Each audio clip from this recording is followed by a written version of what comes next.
So I asked, what are the top 10 legal issues for authors? And it popped out this list, okay?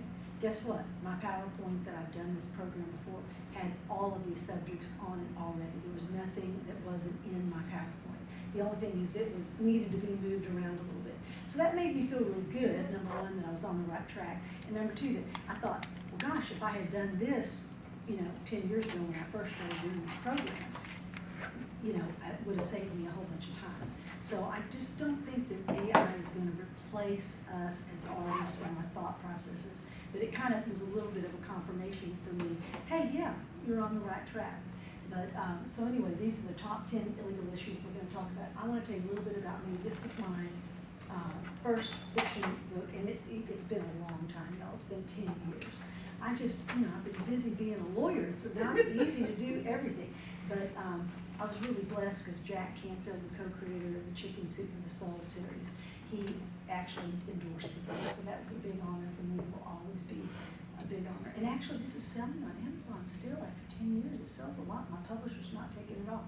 This is my publisher, Kohler Books. That was one of the catalogs, and it was just such an honor to see your book in a catalog. Okay, and y'all, I'm telling you, the dream that you have, I sat where you guys are sitting for years and years, many years, and finally got to the other side. But I'm still in y'all's seat too, because we're always still learning. It's a forever growing, learning thing. So, but this is the fun part. When you get to do your book signings, you're at Barnes & Noble, and they're announcing it over the speaker, it's just a lot of fun. My very first published chapter was in a book called How to Capture and Keep Clients. My mother sat there with me, and she was a writer also. She sat there with me when I was writing it. That's just one of my great memories to put this together. And then 10 years later, they came out with an additional edition.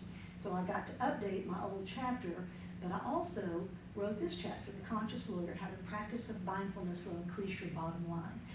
If you talk about wellness to lawyers, they're like, I'm well, I don't need to not be well. They're not going to admit maybe that they have a weakness. So at least in my case, I don't ever want to let anybody see me sweat. But so I just made this thing up that you can make more money. Well, believe it or not, it actually works. I mean, I actually made some stuff up when I wrote the chapter because there wasn't much out there in 2015. But then everything that I wrote about started happening in my life. It's really weird how when you make your goals and you write stuff down, and you may not even look at it for years, and you come back to it and you go, wow, I actually got that done. So I'm really big on writing things down. This was my first book, kind of the American Bar Association published it. The last book that came out was right before COVID, where I interviewed a bunch of amazing people, wrote a little, sort of like a chicken soup for the lawyer's soul. Another thing I do for authors is I used to be on the book publications board, then I became the publication board chair, and then I got on the leadership ladder and to be chair of the division and all this stuff, so I had to leave for a long time. They've been begging me to come back. Finally this year I said, okay, I'm coming back. So I'm actually in charge of the book board again for the first time in about 6 years again at the ABA. So basically what I have is about 40 authors under my care. We take them from proposal to publication and writing the book, all that. So I do have a background in What's this ABA? American Bar Association, sorry. The American Bar Association. But it's really a blast when you get to this point. I love what Kevin said this morning. Most of it is butt in chair though. I don't know if you guys have noticed, but you gotta put your butt in the chair. You gotta get it done. It's very solitary. But what Kevin said about the popcorn thing, he's so right, because you just keep going, no matter what happens. And it's a lot of fun, but it's also a lot of work. As you guys know, it's a lot of work. So let's talk about law. It doesn't really matter whether you publish fiction, nonfiction, indie, or traditional. The legal considerations are the same. And I'm going to be saying this over and over and over. Go ahead and ask questions for those of you that didn't hear me. We've got about 25 minutes of hard content and about 25 minutes for questions. I may not know all the answers, but at least we can talk about it. So go ahead and feel free to raise your hand in the middle of this. Y'all, I can tell you the honest truth. The LegalZoom and all those documents you go online and find, I make so much money cleaning those messes up in those stupid documents. It is so much cheaper to go to a lawyer first and get it figured out before you do it yourself or follow some other form. People don't fill in the blanks the right way, they don't sign it the right way, they don't do it the right way, and then guess what? When you come to me and it's all messed up, instead of it being like a $500 consultation and a couple of hours work, it's, you know, $5,000 retainer, $10,000 retainer. Lawsuits are super, super expensive these days. So whatever you do, you've gotta go see a lawyer. So that's probably the main thing I'm gonna say is, I don't understand why people just don't wanna spend a little bit of money on a lawyer to get some good advice, okay? And I do author rates, I don't know what that means. Okay, so copyright infringement, protecting your intellectual property is crucial, but you gotta know a little bit about the copyright laws. Basically with copyright, not sure what that's doing here, should I? Deny it. Or deny it or just. Close it. Or close it, yeah. Deny or close, just don't allow it. Yeah, don't allow it. You never know what'll happen. Okay, so if you create it, you own it. Okay, I've never done any of this stuff. I've written a lot of stuff, and it's all copywritten, but guess what? I've never done the stuff that I'm gonna teach y'all about. So I'm not recommending that you have to do it. There are some real type A people who, you know, they wanna create a kingdom before they even finish the first book. I mean, basically my advice is get the project done, you know, and then worry about everything else afterwards. But anyway, so basically Article 1, Section 8, Clause 8 of the United States Constitution states, the purpose of copyright laws is to promote the progress of science and useful arts by securing for limited times to authors and inventors the exclusive right to their respective writings and discoveries. So our forefathers thought it was important enough to put this in the Constitution, which is wonderful. So it protects original works of authorship and it attaches as soon as the work is created. So it's there, and it applies to both published and unpublished works. It's okay to use the C symbol, so you don't have to have anything special done to use that C symbol. So, you know, I would recommend go ahead and put that little symbol on your stuff. So basically, the 1976 Copyright Act defines publication as distribution of copies or phone records of a work to the public by sale or other transfer of ownership or by rental, lease, or lending, offering to distribute copies or phone records to a group of persons for purposes of further distribution, public performance, or public display constitutes publication. Public performance of a work does not of itself constitute publication. So that's the definition of copyright. So basically, when you publish something in the United States, you do have to get it published with the Library of Congress. If you're self-published, then you have to learn how to do that yourself. If you have an author, if you have a publisher, they'll do it for you. So no copyright registration is required, but there's a legal duty within 3 months of publication to deposit it in the Copyright Office, okay? So your publisher, if you have a publisher, they will do this part for you. If they don't, you have to do it, okay? Joint works are, authors of joint works are co-owners unless they agreed otherwise. If you write a book with somebody, y'all, you've got to have a contract. And I'm not talking about a little piece of paper that y'all write yourself that you think sounds real, it has a couple of phrases. You need to get a lawyer to draft you a contract, okay? And when you're in the honeymoon stage, the lawyers in the room know how this works. Oh, everything's gonna be great, you know, we're just gonna do this together, and she's my best friend, and everything's wonderful. Well, a lot of things fall apart that way. So just be careful, and all of us fall into this sometimes. Okay, registration. It's a legal formality intended to make a public record of the basic facts of a particular copyright. All right, there's a couple of reasons why you might want a registration if you do have some kind of legal issues ahead. But it's not a condition of copyright protection. In other words, you don't have to have this in order to be protected. But you can, if you do register it, it does create a public record. And then before an infringement suit is filed, you must have it. So if you have any lawsuits or if you think there's some big legal risk with what you're writing, you may want to do that. And if it's made within 5 years of publication, it establishes prima facie evidence. If it's made within 3 months of publication or prior to infringement, statutory damages and attorney fees are available and allows owners to record with the U.S. Customs Service. So this is the advantages of registration. Meaning getting a copyright. Yeah, you have to register your stuff, okay? So we'll keep going with this. Application has 3 parts. It's a completed application form, a non-refundable filing fee, and a non-returnable deposit of works. And then online registration, you can do it real easy. The website, the advantages of doing that, you get a lower filing fee, fast processing time, online status tracking, secure payments, upload files as electronic files. So the copyright notice, there's 4 elements of a copyright notice. It has a symbol, the year of creation, the name, and a rights statement. Okay? So this is it, and this is what you guys can put this on your stuff, no problem. Or you can just write copyright, however you wanna do it. But you can use parentheses C or circle C, all right? But you don't have to register in order to use this designation on your work. Okay, so there's a bunch of people that try to sell you things you don't need. I don't know about you guys, but I get all these like official looking things that look like they're from Uncle Sam or something. And there, you know, there's a lot of chief financial, bookkeepers and accountants that just get these invoices across and think the boss approved it and they just pay it automatically. Just be careful about, don't go straight to the government website. Don't, when you Google, how to register a copyright, you're gonna get a bunch of companies that, tell you they can do it for you, and there's a big charge. That happens a lot when people form corporations. I'm like, who did this? Who did this? Oh, that company that charged you a bunch of extra money. So just be careful. Those amazing, authentic looking pieces of mail you sometimes get, don't believe them, check the source. And authors are vulnerable and susceptible to con artists who convince them they need their services. So just be careful about getting conned. If it looks too good to be true, it probably is.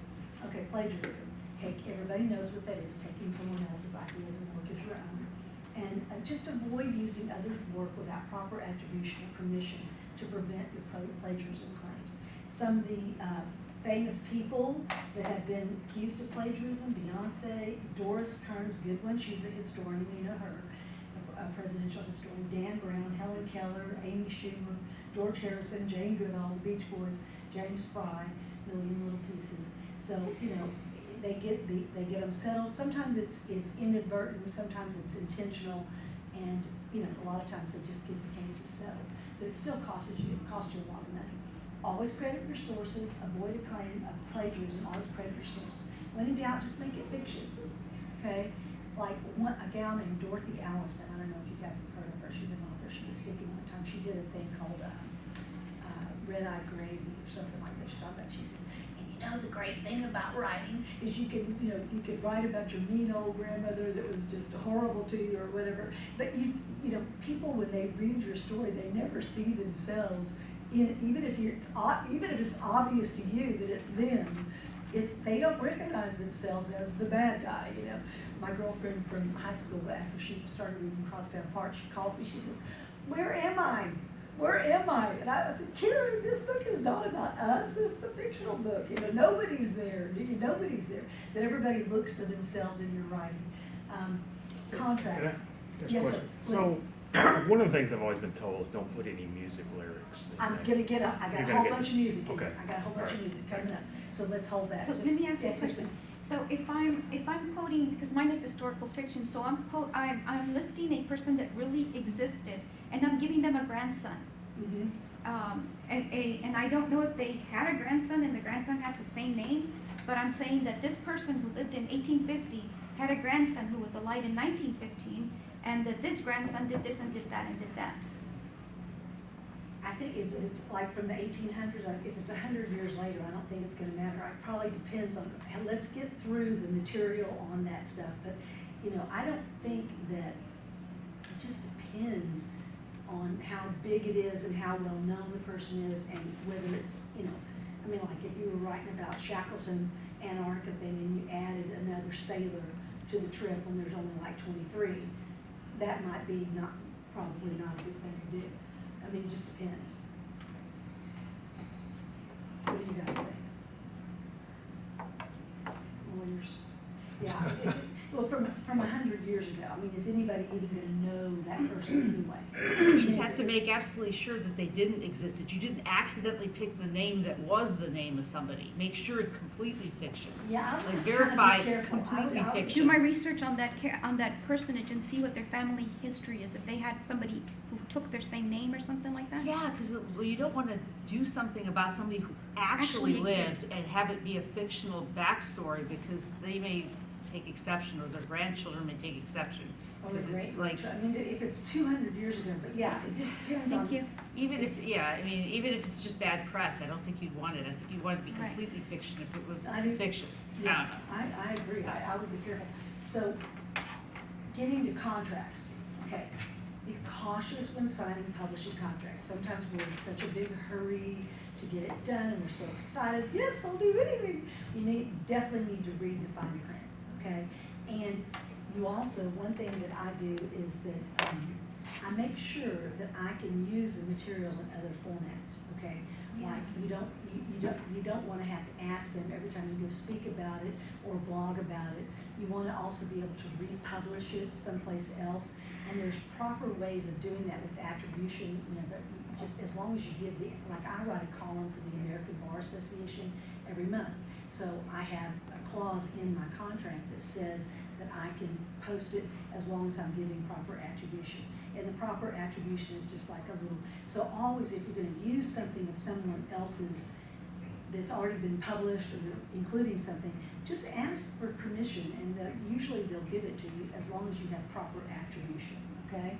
But you may have things like consulting agreements or editing agreements, say you hire an editor, or you publishing agreements, so you just get a legal consult, get a 1-hour consult on any contract you're thinking about doing, and have them look over it. I do that all the time, I just review it and add suggestions and say, you know, especially for these contracts, publishing contracts that you get into.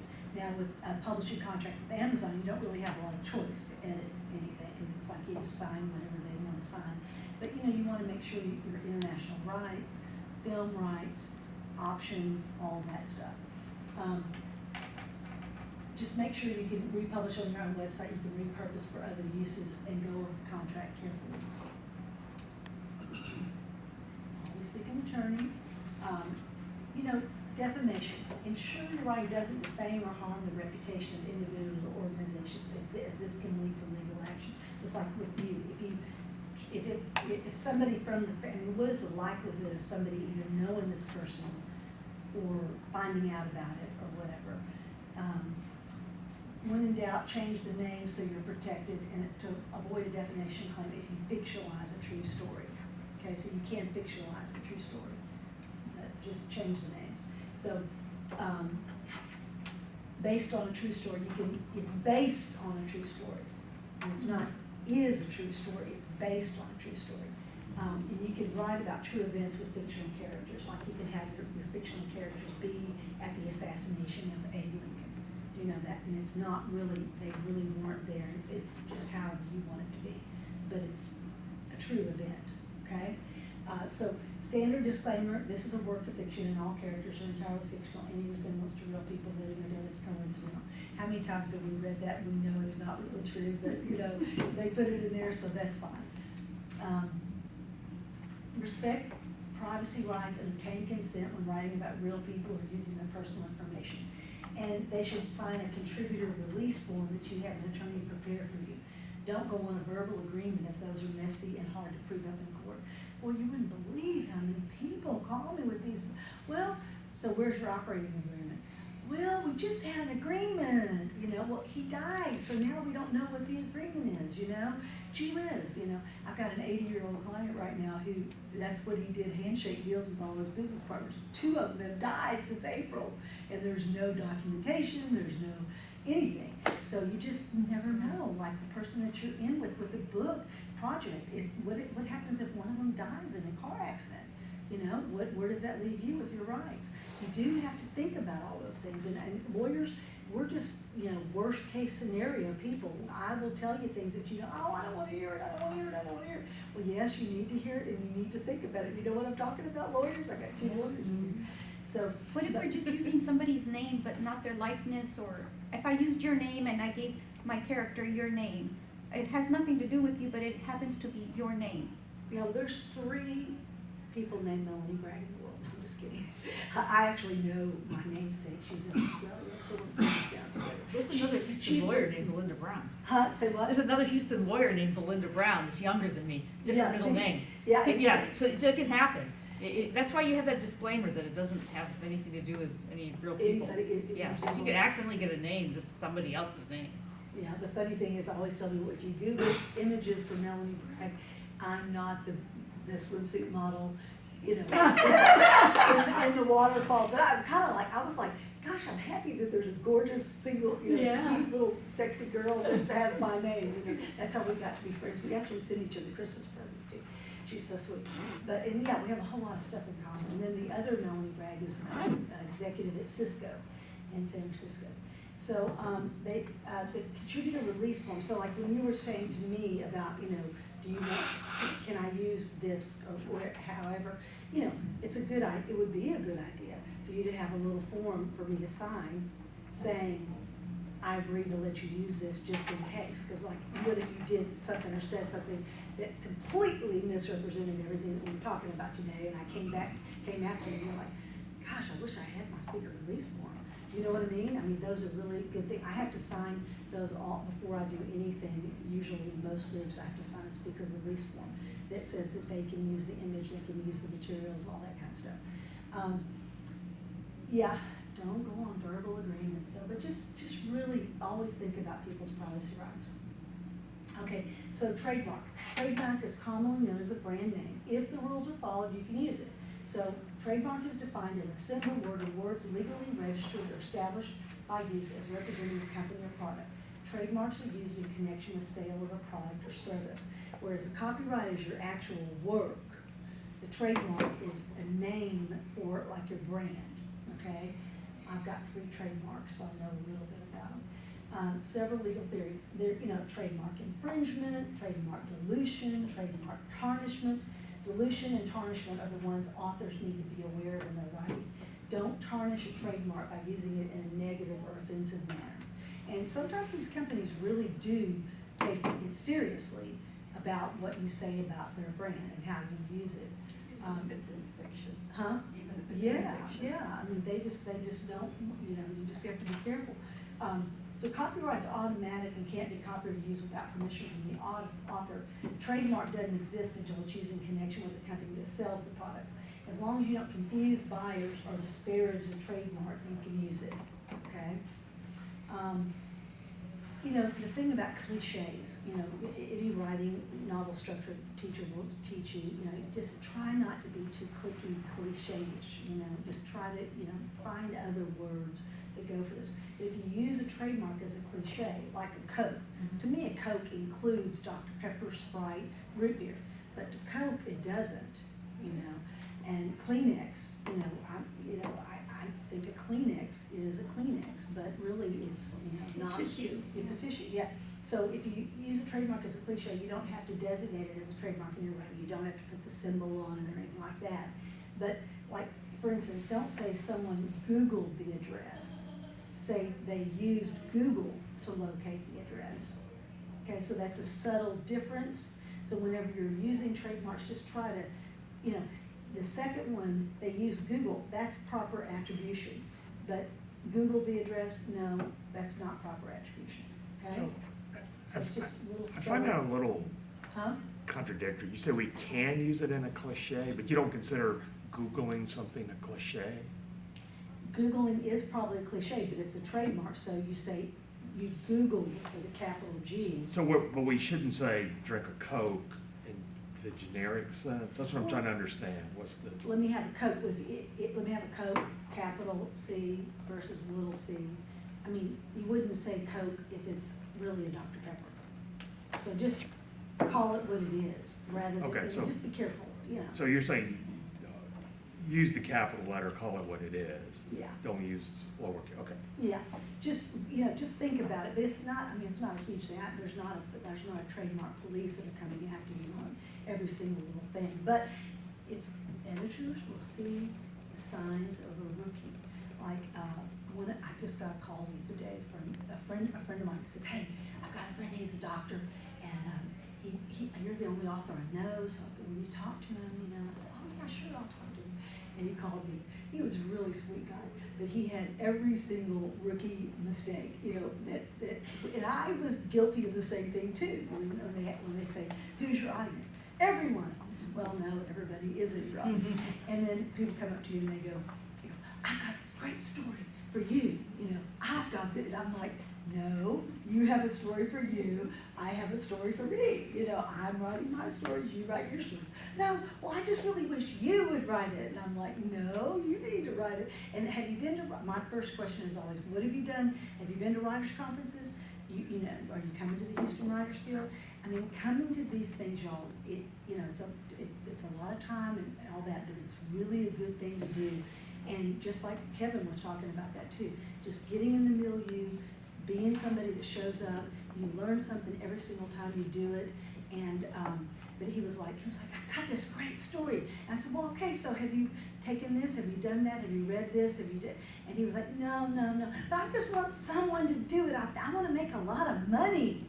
And I was like, oh my gosh, dude. I mean, it almost has to be the love of writing.